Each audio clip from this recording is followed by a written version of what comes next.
Salut les amis, j'espère que vous allez bien. Alors je ferai une série de cours pour les débutants, ceux-là vraiment qui n'ont aucune idée de ce que c'est la carte mère de l'ordinateur et qui voudraient vraiment faire dans la réparation électronique de ces cartes mères d'ordinateur portables. Donc je vais faire une série de vidéos en revenant vraiment sur tous les points basiques qui peuvent vraiment vous aider avoir une idée de comment ça fonctionne sur ces cartes mères. Donc, pour vous qui êtes déjà, pour ceux qui sont déjà très avancés dans ce domaine, bien évidemment, ces cours peut-être ne vont pas trop vous être utiles, mais pour ceux qui sont vraiment débutants, qui n'ont aucune idée, qui voudraient vraiment apprendre comment ça fonctionne sur ces cartes mères, alors vous êtes la bienvenue dans ces séries de vidéos. Alors, ce que je voudrais vous dire d'entrée de jeu, pour pouvoir dépanner cette carte mère d'ordinateur, bien évidemment, le secret, c'est vraiment de connaître tous ces composants que vous voyez là. On a des composants sur deux faces. On a des composants qui sont ici, mais on a également des composants qui sont sur l'autre face. Donc, il est question pour vous de connaître vraiment chaque composant dans le but de pouvoir maîtriser rapidement lequel est en panne. C'est aussi simple. La logique est simple. C'est vraiment ce que nous allons appliquer. Alors, sans plus tarder, on va commencer par les composants qui sont tout autour là, tout autour. Après ça, on entrera sur les composants qui sont à l'intérieur et également, pareil ici, ceux qui sont là. Si on veut commencer par ceux qui sont tout autour, je commencerai ici. Là, nous voyons ici, ça c'est un port. Ça c'est ce qu'on appelle le port RJ45. Donc, reconnaissez bien, il faut bien reconnaître ce port-ci. C'est le port pour pouvoir connecter un ordinateur avec un autre, ou bien pour connecter votre ordinateur à Internet au travers d'un câble, ce qu'on appelle les câbles réseau. Donc, ça, c'est le connecteur RJ45. Et là, vous allez voir généralement à côté de ce connecteur, on a là JLAN. Le J qui est mis au début, ça c'est une notation universelle pour signifier que c'est un connecteur. Donc chaque fois que vous allez voir J, retenez déjà que c'est mis pour connecteur. Donc ça veut dire que ça c'est le connecteur du LAN. Donc c'est pour le réseau. C'est pour le réseau. Alors, juste à côté, nous avons un autre connecteur. Vous voyez qu'ici, on a écrit J. Vous allez voir, c'est écrit GHDMI. JHDMI, donc c'est le connecteur HDMI. Regardez bien la forme. Regardez bien la forme. Ça, c'est le connecteur HDMI. À quoi ça sert celui-ci? Ça sert à connecter votre ordinateur portable à un écran externe. Un écran externe. Donc, ici, nous avons deux ports USB. On peut le lire ici. JUSB 1 mis pour celui-ci. JUSB 2 mis pour celui-là. Donc là, ce sont les ports USB. On évolue. Donc là, nous avons JHP, Headphone. Donc là, c'est tout simplement le connecteur des haut-parleurs externes ou bien du micro, ou bien ce qu'on appelle le combo. Donc, c'est-à-dire celui qui prend les deux à la fois, le micro et le haut-parleur à la fois, le casque micro, comme les gens l'appellent souvent. Donc, voilà son connecteur ici, JHP. On évolue. On va prendre celui-ci directement. Donc, ici, ça c'est speaker, SPK, speaker. Et vous allez voir ici, SPK, ça c'est mis pour les haut-parleurs internes. Ça c'est interne. Celui-ci c'est externe, votre casque ou bien pour connecter un baffle externe, un haut-parleur externe. Pourtant celui-ci est à l'intérieur de l'ordinateur. Donc vous devez connecter, vous avez les baffles qui sont internes dans le laptop. Donc, ici, nous avons JHD. HDD, là, c'est hard disk drive. Ça veut dire pour connecter le disque dur. Là, ici, nous avons ce connecteur. C'est ça ici. voyez, c'est celui-ci, il va entrer à ce niveau-ci. Et de l'autre côté, on pourra connecter le disque dur ici, là. Donc, c'est à quoi ça sert. On va évoluer. Donc, nous avons là, c'est la RAM. Ça, c'est la RAM. On peut retirer ça. Donc, vous allez juste retirer les bords là. C'est pas compliqué. Donc, vous pouvez juste séparer ça. Ces deux petits endroits. C'est ça qui bloque la RAM en fait. Donc, vous écartez juste légèrement comme ça. Et puis, ça sort. Et vous pouvez retirer la RAM. Je vous conseille de ne pas toucher cet endroit-ci. C'est pas bon. Donc, voilà. Donc, ça, c'est le slot de la RAM. Ça, c'est, on a deux slots ici. Un ici. Et le deuxième là. Et vous allez voir ici, c'est écrit sodium. Sodium. Donc, on a deux. Mais il y a quelque chose qui est écrit à côté qu'il faut vraiment prendre ça au sérieux. C'est écrit ici, only support DDR3L. Donc là, ça signifie que ces deux slots de RAM ne prennent que des RAM DDR3L et non DDR3. Il y a deux types de RAM qui sont qui se ressemblent bien. Le DDR3L et le DDR3 simple. L'une prend une tension qui est plus élevée, l'autre prend une tension qui est un peu faible. Donc là, c'est 3L. Je ne sais pas si l'autre si c'est 3 ou c'est 3L aussi. Donc celui-ci c'est 3L aussi. Ça, c'est 3L. Je crois qu'il doit avoir celle en 3 simplement là. DDR3 simplement. Voilà, ça c'est DDR3. Donc, je ne sais pas si vous voyez. Donc là, on a ces PC3. Par contre, ici, c'est autre chose. C'est PC3L. Donc, vous voyez, ça a la même forme carrément. Ça peut vous faire... Vous pouvez avoir l'impression que c'est la même chose, mais c'est vraiment pas la même chose. Donc là, c'est le PC3L.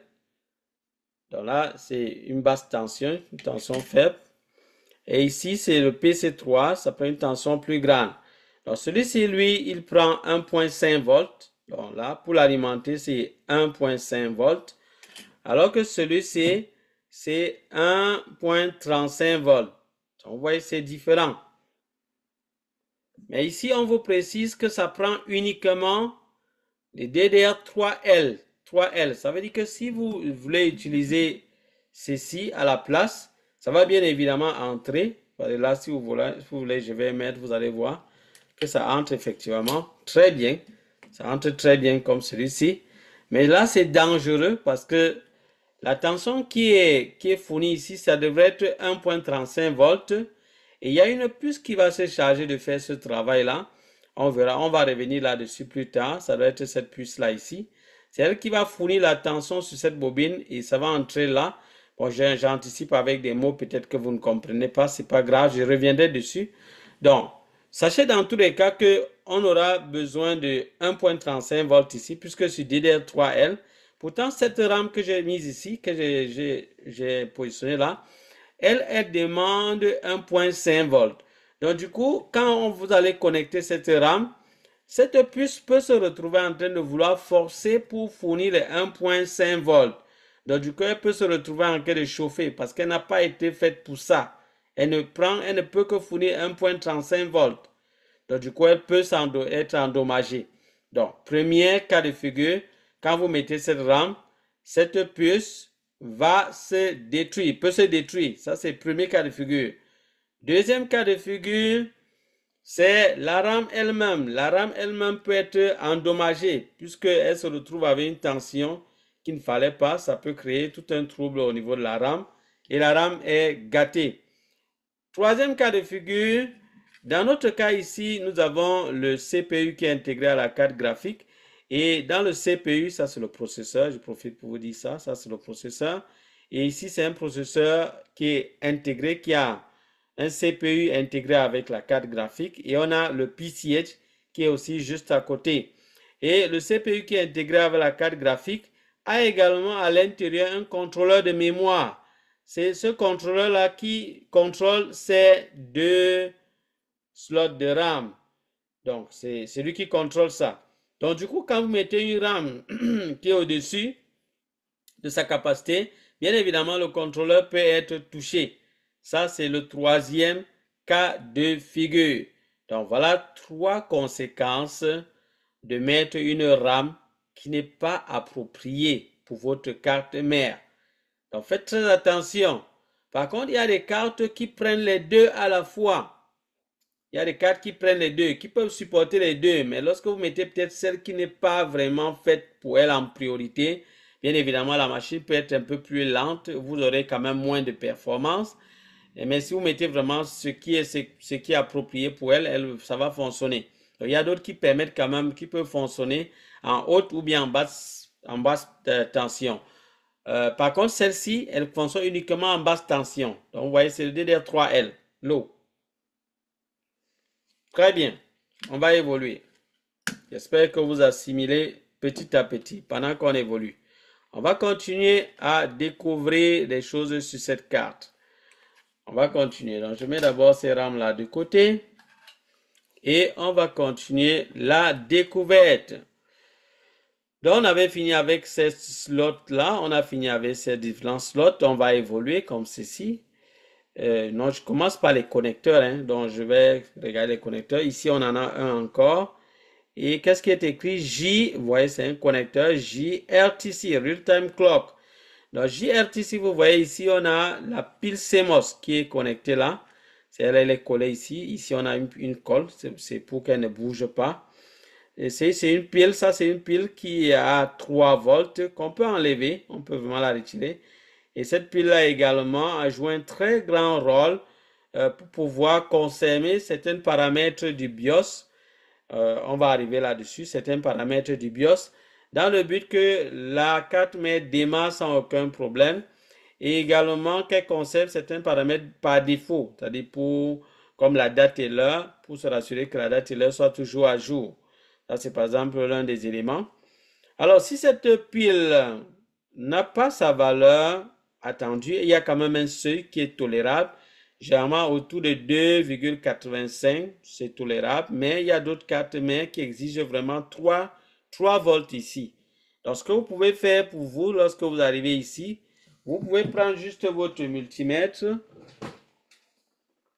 Vous prenez votre multimètre et je reviendrai sur le multimètre pour vous expliquer les différentes fonctions. Peut-être je peux profiter pour vous donner ce qui est juste important pour vous là actuellement. Ce que vous pouvez faire pour vous actuellement ici, c'est, je vais d'abord vous montrer les fonctions avant qu'on avance. Donc là, ici, on a le off, ça c'est éteindre, ça c'est éteindre. Donc on peut éteindre que ce soit là ou bien éteindre comme ça. C'est la même chose. Que ce soit là ou là, c'est la même chose. Si vous êtes peut-être ici, ouais, c'est mieux d'aller comme ça. Si vous êtes plus proche là, c'est mieux d'aller comme ça. Donc c'est à vous de voir ce qui est plus proche de vous. Maintenant ici, prochainement ici, je ne vais pas tout vous montrer, tous les symboles qui sont là. Il y a d'autres qui ne sont pas nécessaires pour vous là présentement. Je vous présente juste ce qui est important pour vous actuellement. Je vous ai dit, on va aller progressivement. Je ne veux pas vous brusquer. J'aimerais vraiment que vous puissiez prendre goût à la chose, avoir vraiment, être vraiment, comment je peux dire ça? Vu que vous n'avez pas de connaissances dans le domaine, vu que vous ne connaissez, vous y connaissez vraiment pas du tout et vous êtes novice, donc je me dois de ne pas vous brusquer. C'est vraiment ça. Je veux vraiment pas vous brusquer. Je veux qu'on y aille vraiment progressivement et je crois qu'à la longue, vous allez pouvoir vous en sortir.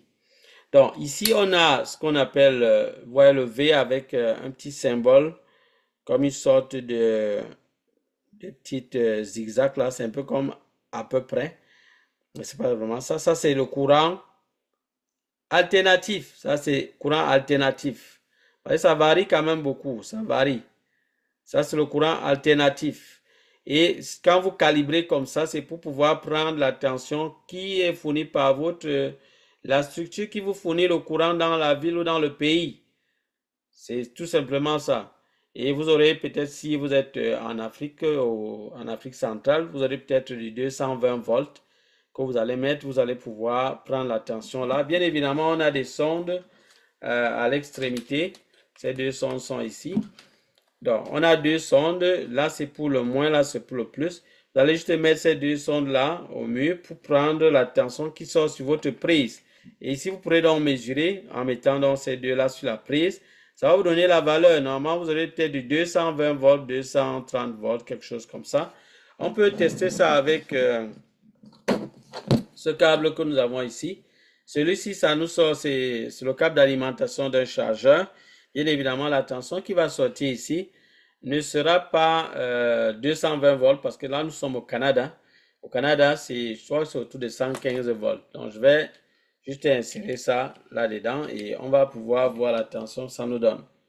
Alors, je vais insérer l'une des sondes là-dedans et l'autre ici. Et on verra au niveau du multimètre. Vous voyez que là, on a combien? On a 100. Vous voyez que la valeur, c'est 119. Effectivement, c'est autour de 115 volts, 115, 116, 119. Oui, c'est correct. Donc, ça, c'est vraiment la tension au niveau du Canada. Au niveau du Canada. Chez vous, ça peut être peut-être différent. Ça peut vous donner du 120 volts. Ça peut être 220 volts. Ça dépend vraiment du pays. Voilà, j'espère que vous avez compris. C'est vraiment pas compliqué. Donc, voilà à quoi sert ce V là, ce V avec ce symbole. Vous avez également un autre V ici avec un trait continu, un trait continu, un trait discontinu. Vous voyez que c'est un peu comme des points, points, points. Et ici, l'autre trait est tout droit. C'est pas entrecoupé. Ça, c'est un point avec les points interrompus. Là, c'est un trait continu. Ça, c'est pour dire le courant continu. Ça, c'est le symbole du courant continu. Donc, si je veux calibrer là, c'est le courant continu. C'est grâce à ça qu'on peut mesurer la valeur des éléments comme celui-ci, la pile. On peut vérifier également la tension qui sort d'un chargeur comme celui-ci. La tension qui entre ici, c'est celle que j'ai mesurée, c'est la tension alternative qui sera convertie grâce à ce transformateur qui est à l'intérieur. Ce boîtier, il y a une carte dedans avec des composants qui vont permettre de transformer la tension qui vient d'ici, qui est 120 volts, en une tension qui sera continue ici. Cette tension qui va être de 19 volts ou 20 volts, ça dépend vraiment de ce qu'on veut. Donc, on va mesurer grâce au multimètre, on va voir, je vous ai dit, on calibre ça en courant continu comme ça. Et ici, vous voyez ici, ça c'est le courant continu. Donc, quand vous voyez DC, de l'autre côté, c'était AC. Donc, je vais prendre le chargeur, c'est ça ici. Donc là, c'est juste pour dire que ça fonctionne bien, c'est allumé. Ça fonctionne. Donc, on va mettre l'extrémité, l'une des sondes, la noire. Et vous avez les deux endroits là ici. Ça, c'est la prise commune, c'est celle qui est noire là, c'est ça ici. Et le rouge, c'est la prise du plus. Donc, ici, ça permet de mesurer, vous voyez, la résistance avec le symbole oméga, c'est la résistance. Et là, ça nous permet de mesurer également la capacité des condensateurs et de prendre les tensions également. Donc, alors, ce qu'on va faire, c'est tout simplement mesurer la tension qui sort de ce chargeur-ci. Donc, je vais mettre l'une des sondes au bord. Ici, ce que vous voyez brillant là, c'est juste la masse. C'est la masse, donc il faut mettre la prise commune sur la masse. Et la prise positive là, vous pouvez mettre ça juste au bord à l'intérieur. Et vous avez la valeur de la tension. Attention, il y a un petit pin au milieu, c'est pas lui. Le pin qui est au milieu, c'est autre chose. Ça permet d'identifier le chargeur. Donc, je vais mettre comme ça au bord. Et là, on a 20 volts. Donc, ça nous donne la tension 20,01 volts. J'espère que vous voyez bien. 20,01 volts. Donc là, ça nous permet de prendre cette tension. Et ça peut nous permettre donc également de prendre la tension qui sort qu'on a ici au niveau de cette pile. Donc, vous voyez qu'ici, on a deux fils, le noir et le rouge.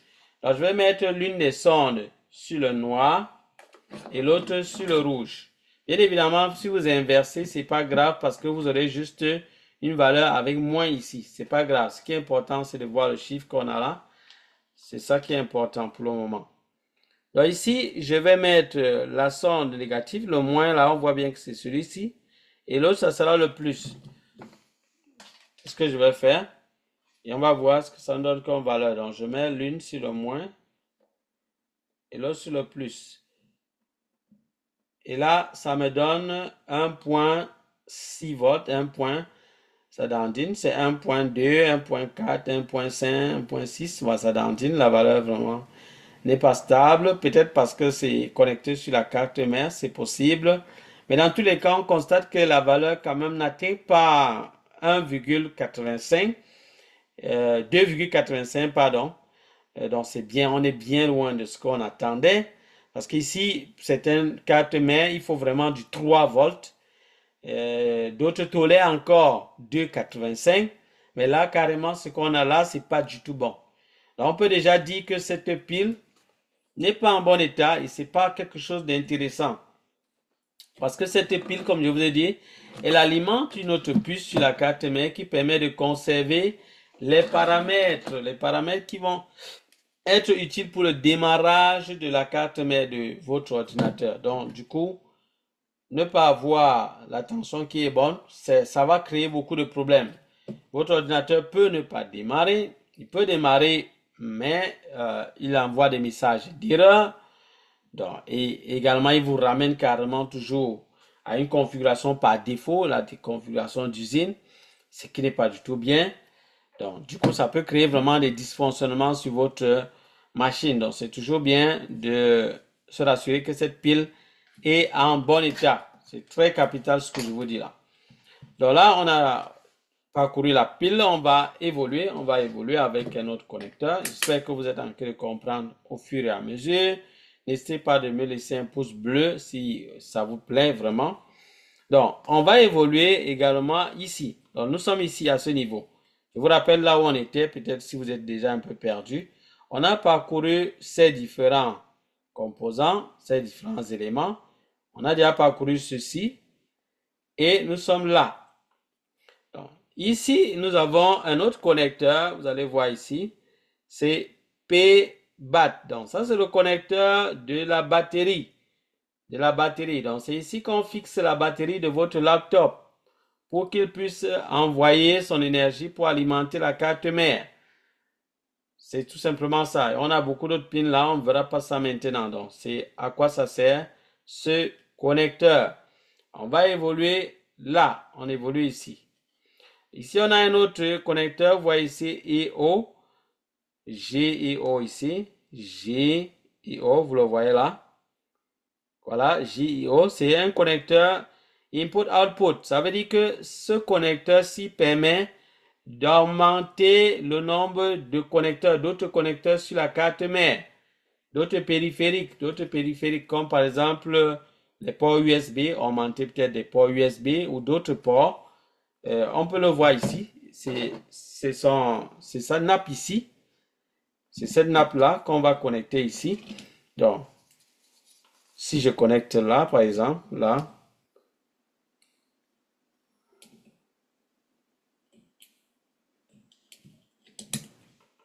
donc là, c'est bien entré. Oui, on peut fermer. Donc là, quand c'est connecté comme ça, cette fois-ci, tous ces ports-ci pourront fonctionner. Tous ces ports pourront fonctionner. Donc ça, c'est pour augmenter les ports. Juste parce qu'il n'y a pas peut-être d'espace ici, ils ont préféré envoyer ça à un autre endroit. Donc c'est vraiment une question d'organisation, c'est pas un problème. Donc là, on a donc deux nouveaux ports. Un lecteur de mémoire, carte mémoire là, et également un nouveau port USB que ça nous donne. Donc, vous voyez que ça nous a multiplié des ports. Donc, voilà un peu à quoi ça sert ce connecteur-ci. Le GIO, Input-Output. On va évoluer. Juste à côté, ici, on voit ici fan. Et vous voyez ici JFan. Donc, le connecteur du ventilateur. Fan. Fan, c'est le ventilateur. C'est en anglais ici, mais en français, ça signifie le ventilateur. C'est le ventilateur de quoi alors? Fan, c'est tout simplement le ventilateur. Ici, c'est le connecteur du ventilateur du processeur. Ventilateur du processeur, pourquoi? Tout simplement parce que le processeur, lorsqu'il fonctionne, il chauffe. Il chauffe, c'est tout à fait normal parce qu'il consomme vraiment beaucoup en termes d'intensité. Donc, du coup, il va chauffer. Alors, lorsqu'il va chauffer, il faudra quand même le refroidir pour que ça ne puisse pas s'endommager. Il faudra le refroidir. Pour cela, on aura donc besoin d'un ventilateur. Donc ici, dans notre cas, le ventilateur, je crois qu'on l'a ici. Donc le voilà ici. Ça, c'est ce ventilateur-là qu'on va devoir connecter à ce niveau-ci.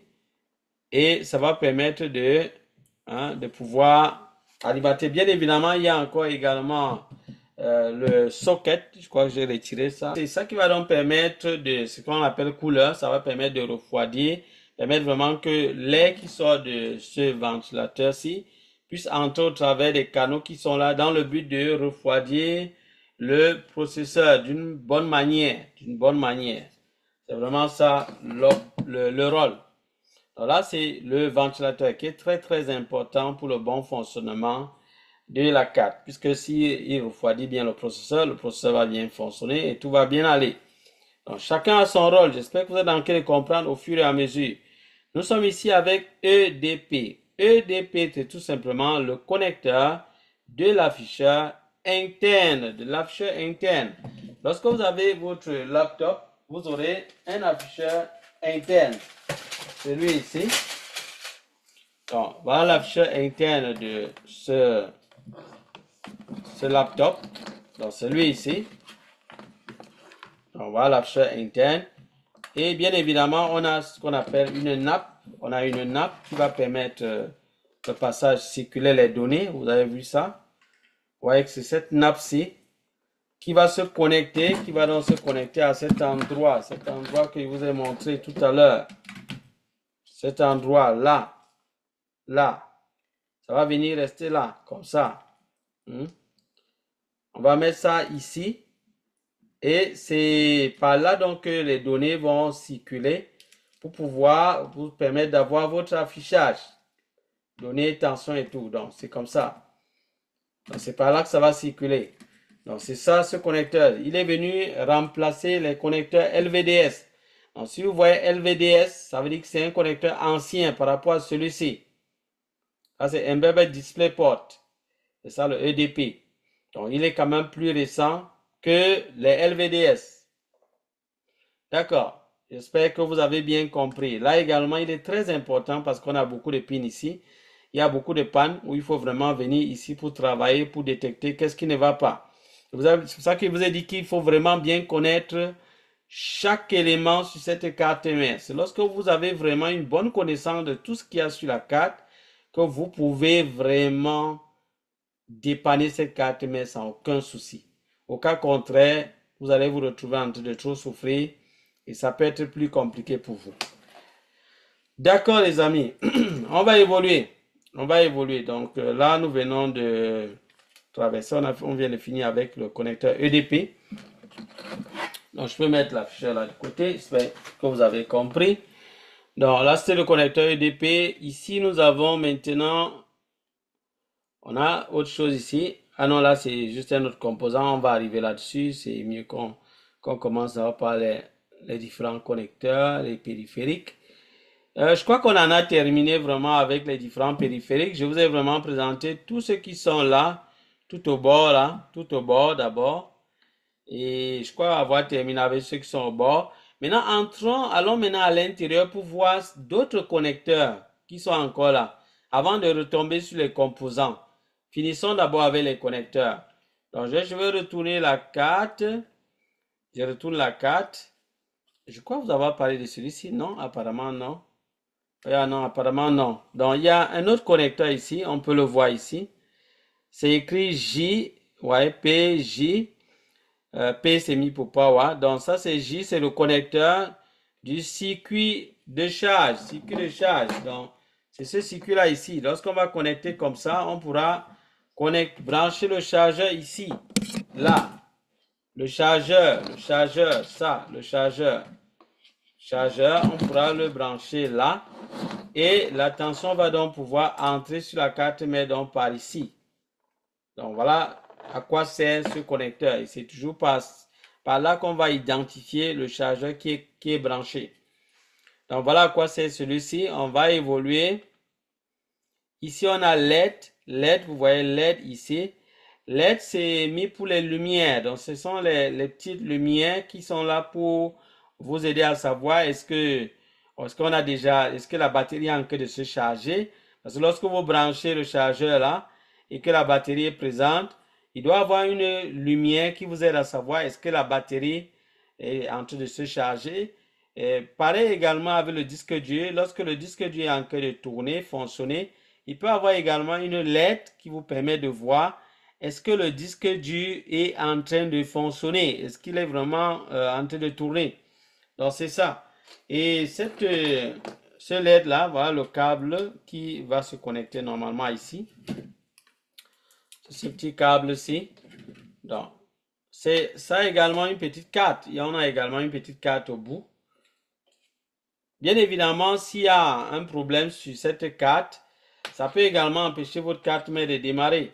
C'est pour ça que souvent, vous pouvez déconnecter ces différentes cartes d'extension. On les appelle les cartes d'extension. Et si la carte mère démarre, ça veut dire que le problème vient de la carte, de cette carte. Il faut aller voir qu'est-ce qui ne tient pas là-bas. Donc là, je viens de connecter ça. Et de ce côté, on a une carte, comme je vous ai dit tout à l'heure. Et on doit avoir des LED. Vous voyez qu'ici, on a deux LED. On a deux LED. Donc, l'une doit être pour le disque dur, l'autre pour la batterie. Ça doit être ça. Comme je vous ai dit, s'il y a un problème sur cette carte, bien évidemment, la machine ne va pas fonctionner puisque cette carte est connectée à la grande carte. Vous voyez? Donc, logiquement, s'il y a un souci là, ça bloque là. Et alors, comment faire pour savoir que c'est peut-être lui le problème? Vous retirez tout simplement ça, la nappe, et vous branchez encore votre carte et vous l'allumez. Si ça fonctionne, ça veut dire que le problème vient d'ici. Et il faut donc voir qu'est-ce qui ne va pas sur cette carte pour voir le composant qui s'est gâté. Voilà. Vous voyez que ça va de soi. Alors, là, je vous avais compris la lettre. J'espère que c'est bon. On continue avec celui-ci. Ici, ça c'était JLED. Ici, maintenant, ça c'est JTP. TP ici, c'est mis pour touchpad. Touchpad, c'est quoi? Tout simplement, je vous montre ce que c'est touchpad. Alors ici, nous avons la plaque supérieure du laptop. Vous savez, il y a cet endroit-ci, ça, c'est ça qu'on appelle le touchpad. Donc ici, on a le clic droit, on a le clic gauche, et là, c'est le touchpad. C'est ça qu'on appelle le touchpad. Et généralement, c'est connecté, donc, c'est connecté. Vous voyez voir que derrière, on a une carte aussi. On a une petite carte là, vous voyez, on a une carte. Et voilà la nappe qui va donc aller. Vous voyez qu'on a bien encore le TP là, c'est le touchpad. C'est ça qui va aller comme ça être connecté. Connecté à ce niveau-ci. Donc, elle va être connectée à ce niveau dans le but que vous puissiez utiliser cet endroit. Vous puissiez utiliser cet endroit. Et si ce n'est pas bon, si ça ne fonctionne pas, vous aurez des soucis à ce niveau-ci. Quand vous allez cliquer, ça ne va pas cliquer. Ou bien le touchpad ne va pas fonctionner. Donc parfois c'est un problème logiciel. Et parfois c'est également un problème matériel. Donc c'était juste pour vous expliquer celui-ci. Donc si vous voyez TP, c'est le touchpad. Ok, j'espère que vous avez compris. On peut évoluer. Donc ici on a KB. KB c'est mis pour keyboard. Keyboard, c'est tout simplement le clavier de votre ordinateur. Là, c'est le clavier, c'est ça qu'on va donc connecter à ce niveau. Alors, ce clavier-ci, je vous le dis déjà maintenant, il est contrôlé par une puce qui est très importante sur la carte mère. Cette puce, heureusement, c'est vraiment pas loin de là. Cette puce qu'on appelle la puce Super IO. Je reviendrai là-dessus. Donc, pour le moment, c'est pas grave. Donc, même si vous ne voyez pas encore, pour le moment, c'est pas grave. Donc, c'est contrôlé par cette puce. Cette puce qui est la puce Super IO. C'est cette puce qui sert également au démarrage de plusieurs puces sur la carte mère. C'est elle qui active plusieurs puces sur la carte mère pour qu'elle puisse fournir la tension nécessaire pour alimenter plusieurs autres composants sur la carte. Mais c'est elle qui contrôle le clavier. C'est cette puce qui contrôle le clavier. Donc, s'il y a un souci au niveau du clavier, bien évidemment, cette puce-ci sera bloquée. Donc, il arrive des fois que le clavier soit en court-circuit et cette puce est donc bloquée à cause de ça, puisque elle ressent le court-circuit à son niveau et du coup, elle ne peut plus exécuter le travail, elle ne peut plus rien faire. Dans ce cas-là, si vous retirez le clavier comme ceci et vous démarrez votre carte mère, ça démarre normalement, ça veut dire que le problème vient de votre clavier. Ça vient de votre clavier. Et là, il faut voir qu'est-ce qui ne tient pas là-dessus. Donc, voilà ce que je voudrais vous dire par rapport à ce connecteur. Alors maintenant, on va évoluer avec ceci. On est à ce niveau-ci désormais. Donc là, qu'est-ce que ceci signifie? Keyboard BL. Donc là, c'est tout simplement, ceci, ce connecteur, c'est grâce à ça qu'on peut éclairer le clavier. Donc, généralement, si on connecte une app ici, ça c'est vraiment pour les claviers qui ont l'éclairage au-dessus. Vous savez, c'est pas tous les claviers qui s'allument au-dessus. Il y a d'autres qui viennent comme ça. Par exemple, celui-ci, il n'en a pas. Ouais, que lui là, il est uniquement sans lumière.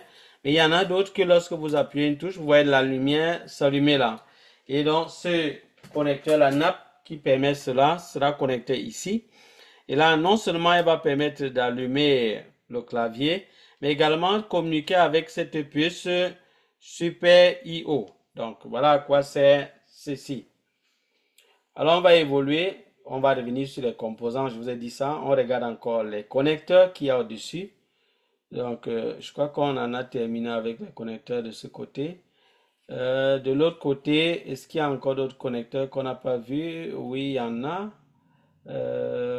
Non, je crois qu'on a déjà parlé de tous les connecteurs. On a encore celui-ci. Donc voilà un autre connecteur ici. Cette fois-ci, il faut bien voir. Vous voyez, voir ici JNGFF. Donc ici, ça c'est un connecteur pour la carte Wi-Fi. C'est pour la carte Wi-Fi, mais c'est avec une technologie, ça c'est juste l'ancien nom de M.2 qu'on a aujourd'hui. Donc ça c'est une ancienne technologie, c'est un ancien nom de M.2, et ça c'est pour la carte Wi-Fi pour pouvoir connecter votre ordinateur sans fil, peut-être à un réseau Wi-Fi, ainsi de suite. Donc voilà à quoi sert ce connecteur-là, celui-ci. Et il y a quel autre connecteur qu'on n'a pas mentionné? Si on a mentionné tous les connecteurs, je crois que je vais parler maintenant de certaines puces, de certains microprocesseurs.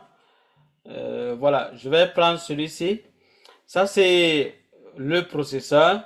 Mais ce processeur particulier, déjà, je voudrais vous dire qu'il est fixé sur la carte mère. On dit qu'il est en BGA. BGA, c'est BGA.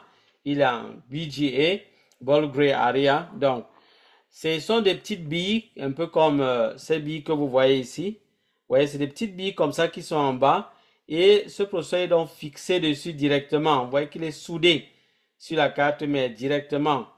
Donc, et ici, on a donc plusieurs autres puces qui sont intégrées sur ce même processeur-ci. On a le CPU ici, mélangé avec la carte graphique, mélangé avec le contrôleur de mémoire. Donc, les trois sont dans une seule puce. Le contrôleur de mémoire qui contrôle ces RAM-ci, qui communique avec ces RAM. Nous avons la carte graphique qui va servir pour l'affichage.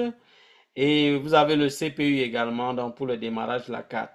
Donc, pour les calculs et tout ça. Donc, ici, on a le PCH qui va gérer les différents ports que vous voyez ici. Différents, il va communiquer avec plusieurs de ces ports-là. Il est vraiment très capital parce qu'il communique également avec le CPU et plein d'autres composants. Donc là, c'est le PCH. Donc ça, c'est le processeur en BGA. En BGA, bien évidemment, il a besoin d'être alimenté pour fonctionner. En fait, tous les composants qu'on voit ici ont besoin d'être alimentés pour pouvoir fonctionner. Voilà les amis, je crois qu'on va s'arrêter à ce niveau. Dans la deuxième partie de cette vidéo, nous allons revoir maintenant les différents composants électroniques qui sont là. Donc, je crois vous avoir déjà montré tout ce qui est tout autour et au-dessus également les éléments capitaux qui sont là. Mais on va revenir maintenant sur les petits composants que vous voyez là. Ils sont très minuscules. On va revenir sur eux pour que vous puissiez bien comprendre à quoi ça sert ces composants-là. Voilà les amis, ça sera vraiment tout pour cette vidéo. J'espère que vous l'avez aimé. Sinon, si oui, si c'est le cas, laissez-moi un pouce bleu et un like. Abonnez-vous à la chaîne si vous êtes nouveau sur cette chaîne. Partagez la vidéo à d'autres personnes à qui ça va servir, surtout à ceux-là qui sont vraiment nouveaux dans le domaine, qui aimeraient vraiment comprendre comment fonctionnent ces cartes mères d'ordinateur. Et vous pouvez le faire, les amis. C'est pour ça que Avenir Computer Repair est là, pour vous accompagner dans ce sens-là. Pour ceux qui veulent aller rapidement, qui veulent vraiment se former, alors nous vous rappelons que l'inscription Avenir Computer Repair se fait désormais en continu. Ça veut dire que vous n'avez pas besoin d'attendre une session particulière. Vous allez juste me contacter dans la barre de description ou aller sur notre site web pour pouvoir vous inscrire en continu. Ça veut dire que lorsque vous payez, vous allez directement commencer la formation et on va directement vous intégrer au groupe qui est en cours. Donc, il y a des groupes chaque semaine. Il y a des nouvelles personnes chaque semaine et nous les recevons et nous les recyclons rapidement et nous les insérons dans le groupe qui est approprié pour eux. Donc, voilà un peu comment est-ce que ça fonctionne désormais. Donc, n'attendez plus des promotions. Nous n'allons plus lancer des promotions particulières. Nous aurons des formations désormais en continu, que ce soit en individuel, que ce soit en groupe. Donc, on va soit vous prendre en individuel pour travailler avec vous en particulier, soit nous allons vous prendre en groupe pour travailler avec d'autres personnes. Donc, voilà les deux types de formations que vous aurez désormais. Et maintenant, pour ceux qui veulent travailler en autodidacte, c'est-à-dire qui voudraient juste avoir des vidéos de formation dans le but de travailler eux-mêmes là-dessus et puis évoluer à leur rythme comme ils le veulent, vous nous contactez tout simplement. Nous allons vous donner la possibilité de bénéficier de cette formation en autodidacte. Voilà les amis, ça sera vraiment tout pour cette vidéo. J'espère qu'elle vous a plu. On se dit à bientôt pour d'autres vidéos. Bye bye.